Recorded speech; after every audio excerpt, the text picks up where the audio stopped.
another video of Wednesday Evening Read-Alouds. Let's watch Bubble Fluff!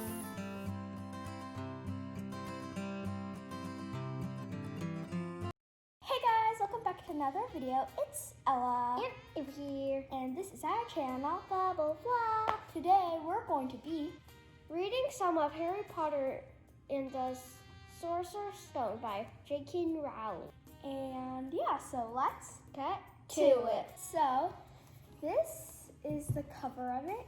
It's Harry Potter and the Sorcerer's Stone by J.K. Rowling.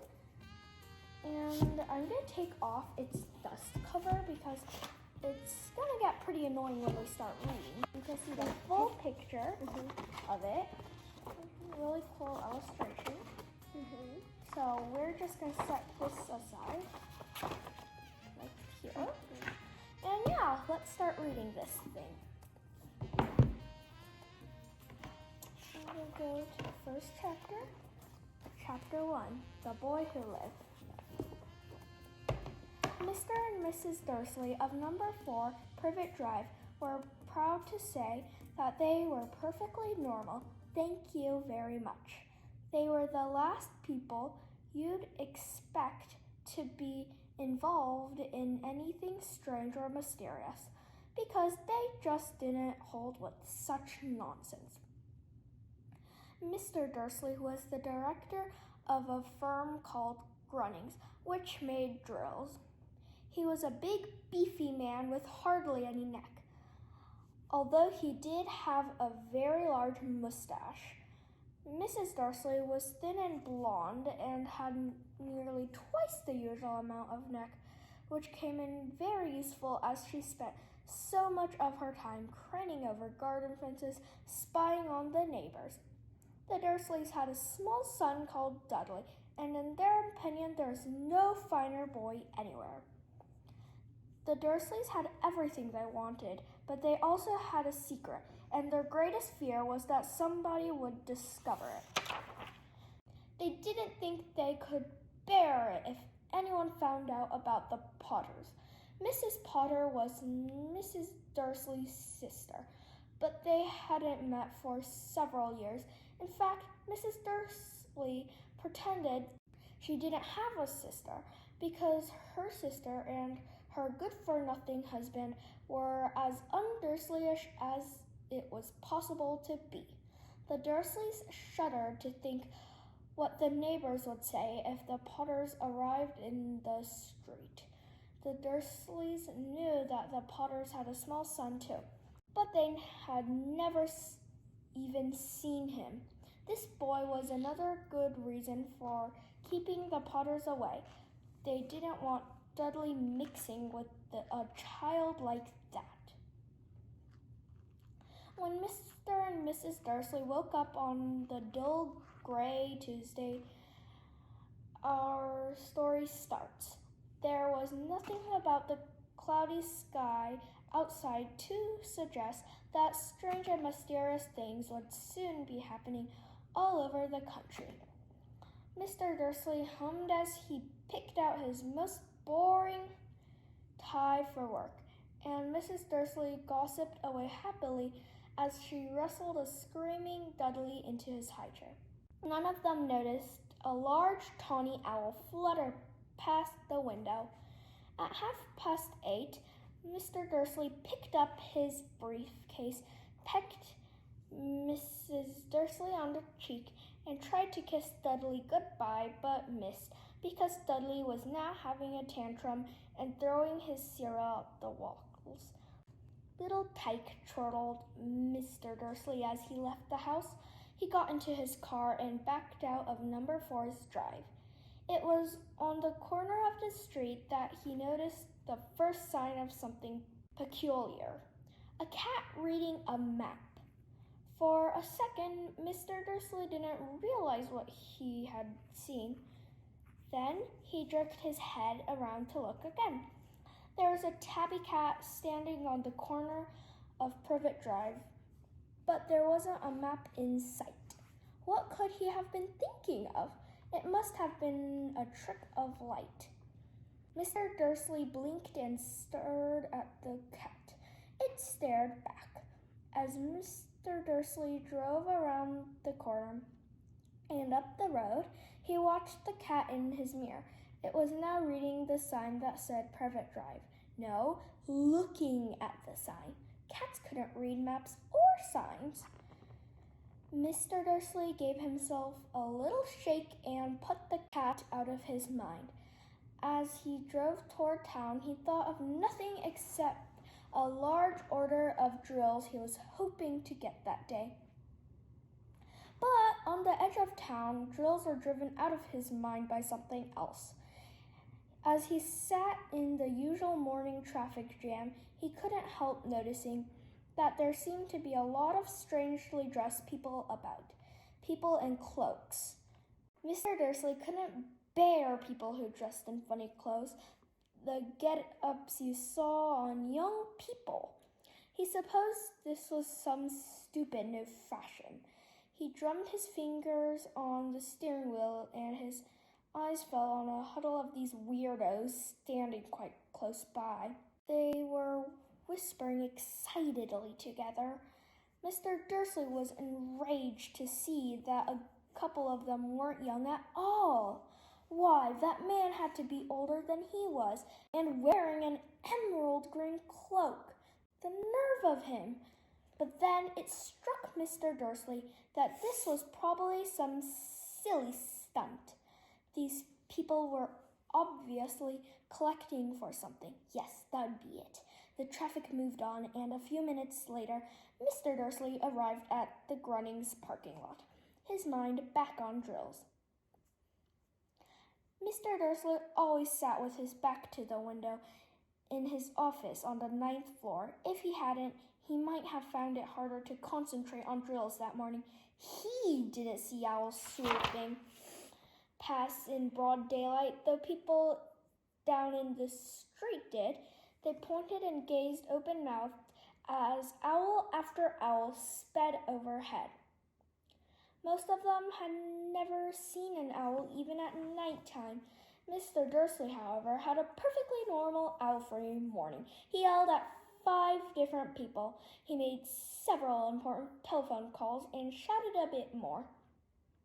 He was in a very good mood until lunchtime, when he thought he'd stretch his legs and walk across the road to buy himself a bun from the bakery. He'd forgotten all about the people in cloaks until he passed a group of them next to the baker's. He eyed them angrily as he passed. He didn't know why, but they made him uneasy. This bunch were whispering excitedly too, and he couldn't see a single collecting tin. It was on his way back past them, clutching a large donut in a bag, that he caught a few words from what they were saying. The Potter, that's right, that's what I heard. Yes, their son Harry. Mr. Dursley stopped dead. Fear flooded him. He looked back at the whisperers as if he wanted to say something to them, but thought better of it. He dashed back across the road, hurried up to his office, snapped at his secretary not to disturb him, seized his telephone, and had almost finishing dial his home number when he changed his mind.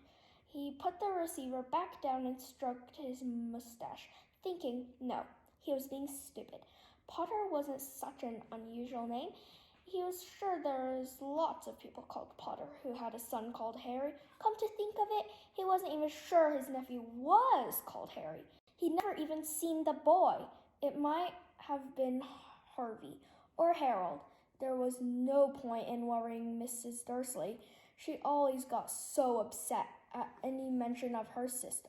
He didn't blame her if he'd had a sister like that, but all the same, those people in cloaks. He found it a lot harder to concentrate on drills that afternoon. And when he left the building at 5 o'clock, he was still so worried that he walked straight into someone just outside the door. Sorry, he grunted as the tiny old man stumbled and almost fell. It was a few seconds before Mr. Dursley realized that the man was wearing a violet cloak. He didn't seem at all upset at being almost knocked to the ground. On the contrary, his face split into a wide smile, and he said in a squeaky voice that made passersby stare, "Don't be sorry, my dear sir, for nothing could upset me today. Rejoice, for you know who has gone at last. Even muggles like yourself should be celebrating this happy, happy day." And the old man hugged Mr. Dursley around the middle and walked off. Mr. Dursley stood rooted to the spot. He had been hugged by a complete stranger. He also thought he had been called a muggle. Whatever that was, he was rattled. He hurried to his car and set off for home, hoping he was imagining things which he had never hoped before, because he didn't approve of imagination. As he pulled into the driveway of number 4, the first thing he saw, and it didn't improve his mood, was the tabby cat he'd spotted that morning. It was now sitting on his garden wall. He was sure it was the same one. It had the same markings around its eyes. "Shoo!" said Mr. Dursley loudly. The cat didn't move. It just gave him a stern look. Was this normal cat behavior? Mr. Dursley wondered. Trying to pull himself together, he let himself into the house. He was still determined not to mention anything to his wife. Mrs. Dursley had a nice, normal day. She told him over dinner all about Mrs. Next Door's problems with her daughter and how Dudley had learned a new word, "won't." Mr. Dursley tried to act normally. When Dudley had been put to bed, he went into the living room in time to catch the last report on the evening news. And finally, bird watchers everywhere have reported that the nation's owls have been behaving very unusually today. Although the owls normally hunt at night and are hardly ever seen in daylight, there have been hundreds of sightings of these birds flying in every direction since sunrise. Experts are unable to explain why the owls have suddenly changed their sleeping pattern. The newscaster allowed himself a grin. Most mysterious. And now, over to Jim McGuffin with the weather. Going to be any more showers of owls tonight, Jim? "Well, Ted," said the weatherman, "I don't know about that, but it's not only the owls that have been acting oddly today. Viewers as far apart as Kent, Yorkshire, and Dundee have been phoning in to tell me that instead of the rain I promised yesterday, they've had a downpour of shooting stars. Perhaps people have been celebrating bonfire night early. It's not until next week, folks, but I can promise a wet night tonight." Mr. Dursley sat frozen in his armchair. Shooting stars all over Britain? Owls flying by daylight? Mysterious people in cloaks all over the place? And a whisper about the Potters. Mrs. Dursley came into the living room carrying 2 cups of tea. It was no good. He'd have to say something to her. He cleared his throat nervously. "Petunia, dear, you haven't heard from your sister lately, have you?" As he had expected, Mrs. Dursley looked shocked and angry. After all, they normally pretended she didn't even have a sister. "No," she said sharply. "Why?" "Funny stuff on the news," Mr. Dursley mumbled. "Owls, shooting stars, and there are a lot of funny-looking people in town today." "So?" snapped Mrs. Dursley. "Well, I just thought maybe it was something to do with, her crowd." Mrs. Dursley sipped her tea through pursed lips. Mr. Dursley wondered whether he dared tell her he heard the name Potter. he decided he didn't dare. Instead, he said, as casually as he could, "Their son, he'd be about Dudley's age now, wouldn't he?" "I suppose so," said Mrs. Dursley stiffly. "What's his name again? Howard, isn't it?" "Harry. Nasty common name, if you ask me." "Oh, yes," said Mr. Dursley, his heart sinking horribly. "Yes, I quite agree." He didn't say another word on the subject as they went upstairs to bed. While Mrs. Dursley was in the bathroom, Mr. Dursley crept to the bedroom window and peered down into the front garden. The cat was still there. It was staring down Privet Drive as though it were waiting for something. Was he imagining things? Could all this have anything to do with the Potters? If it did, if it got out that they were related to a pair of, well, he didn't think he could bear it. The Dursleys got into bed. Mrs. Dursley fell asleep quickly, but Mr. Dursley lay awake, turning it all over in his mind. His last comforting thought before he fell asleep was that even if the Potters were involved, there was no reason for them to come near him and Mrs. Dursley. The Potters knew very well what he and Petunia thought about them and their kind.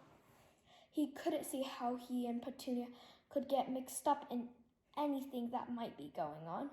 He yawned and turned over. It couldn't affect them. How very wrong he was. Okay, guys, I think that's a good place to stop for today. So thanks for watching us today, and we'll see you next time.